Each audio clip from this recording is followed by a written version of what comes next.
stand up, I am on my way, I'm in motion. Merry Christmas! Lily! Merry Christmas! Number 17. I know it.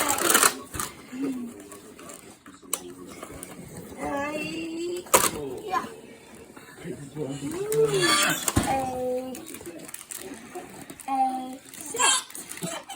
What's in there? There's a person in there. Okay. Oh, it looks like she's got a costume. And I got a tree. No, close that up now. In a minute. It's a claw. It's a bucket. The bucket. This one. Hey, it's the best. Can you get that out? Can you have your winter clothes on, Lily? What? Oh, it's another little reindeer. With my... Oh, I just opened... Oh, it's a bell! Ding dong, ding dong, ding dong, ding dong, ding dong. It's my chocolate! It's a bell, ding dong, ding dong. Santa bell, yes. Yeah. And look, a bell, ding dong.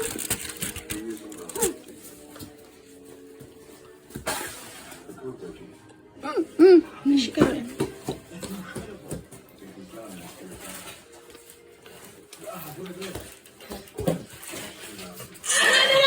She hasn't had a chocolate. Daddy, I need a chocolate. Ow, ow, ow, ow.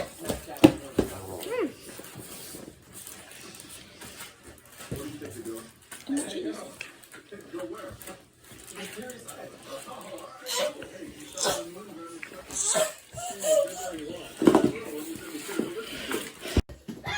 I have a drink, please?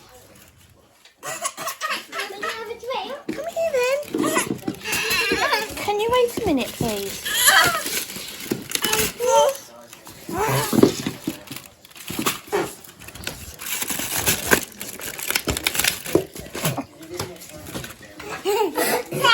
The dad. Let's go to the ocean. Yeah, let's go outside. We Just found the elves in my fridge. And look at them. Yes, the milk has turned bad. can hang out on the beach without freezing. Yeah, isn't that amazing? In Christmas times, we'll be chilling and having a good time. Doesn't matter if the snow is falling or the wind blows and the rain is pouring. It will always be Christmas in my heart. But this year I wanna hang out with my friends and family, making angels in the sand. You ready?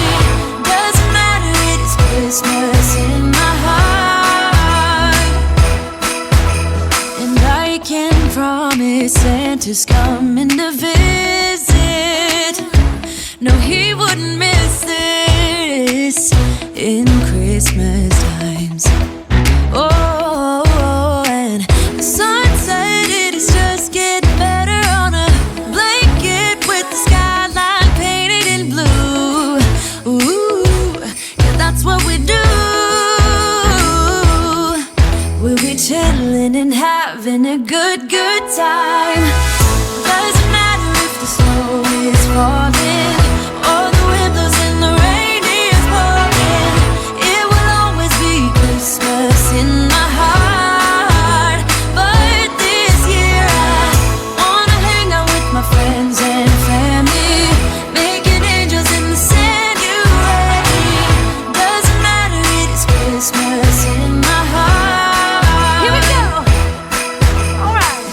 dance. We're gonna dance, dance, dance, Come on. dance. We're gonna dance, dance, have a good time. Dance, dance, all night long. We're gonna dance, dance, and have a good time. I think Santa's gonna come and join us in this song. Doesn't matter if the snow is falling or the wind blows and the rain is pouring. It will always be Christmas in my heart. But this year I wanna hang out with my friends and family, making angels in the sand. You and me. Doesn't matter, it is Christmas in my heart.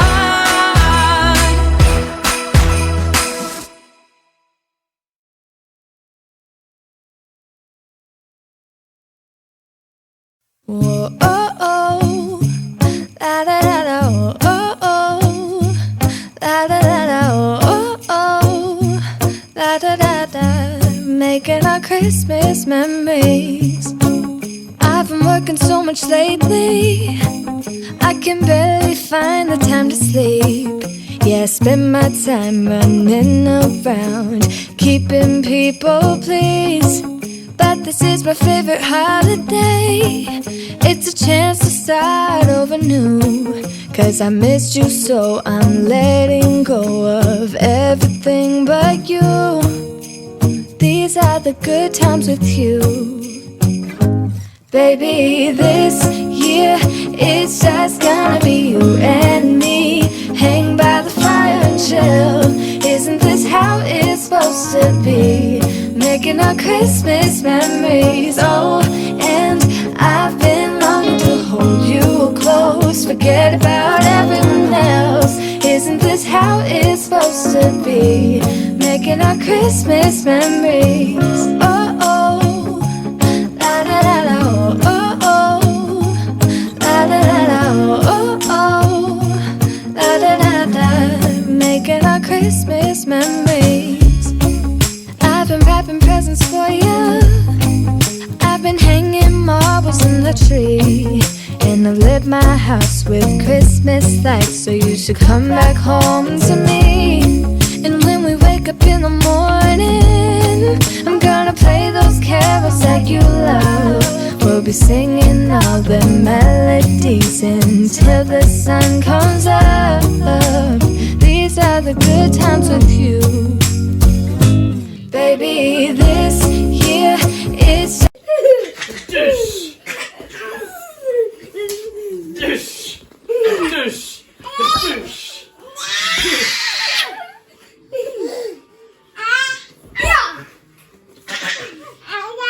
Ah! just gonna be you and me. Hang by the fire and chill. Isn't this how it's supposed to be? Making our Christmas memories. Enjoying some nice chocolate Maltesers.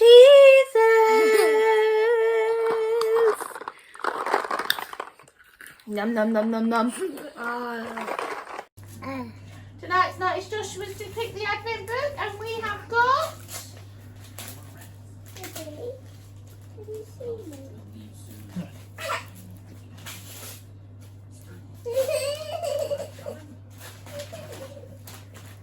ooh, what's this one? Mrs. Pepper Pot's Christmas.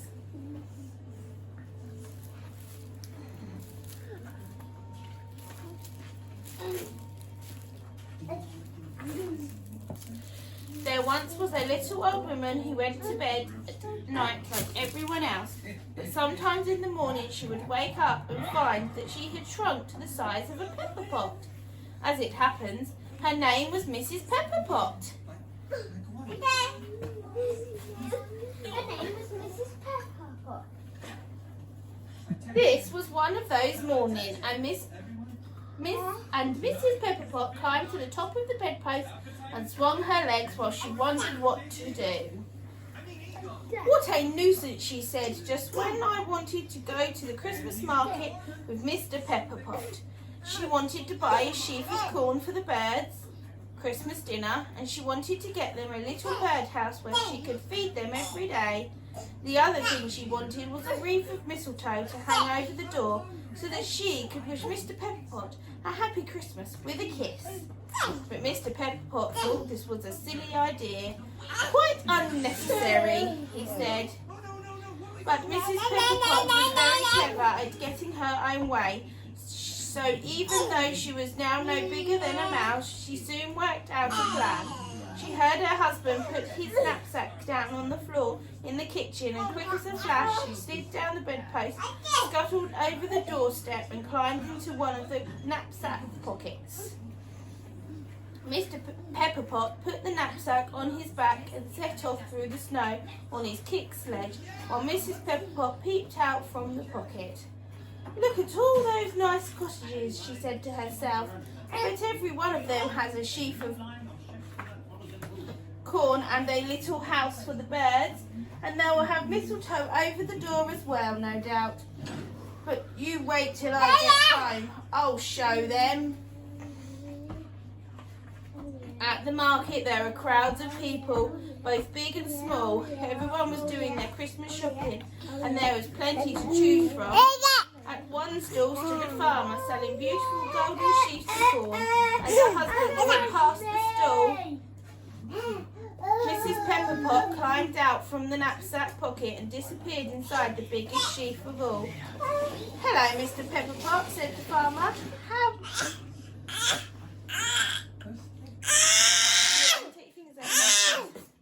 How about some corn for the birds this Christmas?" "Too dear," answered Mr. Pepperpot gruffly. "Oh, no, it's not," squeaked the little voice of Mrs. Pepperpot. "If you don't buy the sheaf of corn, I'll tell everyone you're married to the woman who shrieks." Now, Mr. Pepperpot hated people to know about his wife turning small, so when he saw her waving to him from the biggest sheaf, he said to the farmer, "I've changed my mind. I'll have that one, please." The father told him he would have to wait in the queue. Only a little girl saw Mrs. Pepperpot slip out of the corn and dash into a birdhouse on Mr. Anderson's stall. He was a carpenter and made all his birdhouses look like real little houses with doors and windows for the birds to fly in and out. Of course, Mrs. Pepperpot chose the prettiest house. It even had curtains in the windows, and from behind these she watched her husband buy the very best sheaf of corn and stuff it in his knapsack. He thought his wife was safe inside and was just about to get on his kick sledge and head for home when he heard a little voice calling him from the next stall. "Hello, husband," squeaked Mrs. Pepperpot. "Haven't you forgotten something? You were going to buy me a birdhouse." Mr. Pepperpot hurried over to the stall.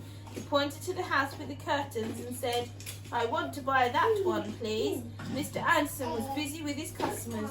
"You'll have to take your turn," he said. So once more, poor Mr. Pepperpot had to stand patiently in a queue. He hoped that no one would buy the house with his wife inside. But she wasn't inside. She had run out the back door, and now she was on her way to the next stall. Here there was a pretty young lady selling holly and mistletoe. Mrs. Pepperpot had to climb up the post to reach the nicest roof, and there to stay hidden.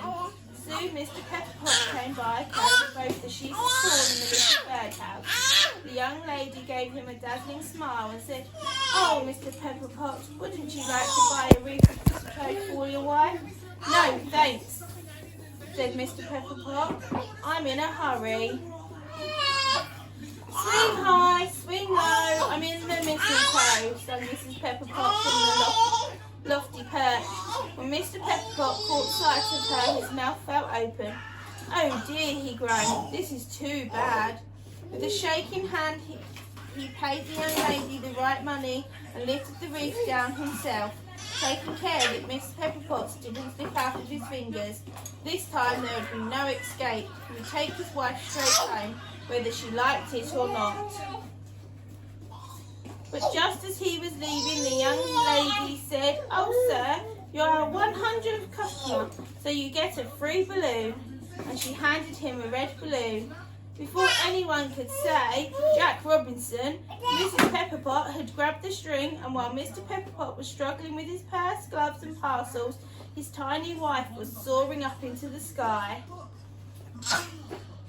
Up she went over the marketplace, and soon she was fluttering over the trees of the forest, followed by a crowd of crows and magpies and small birds of every sort.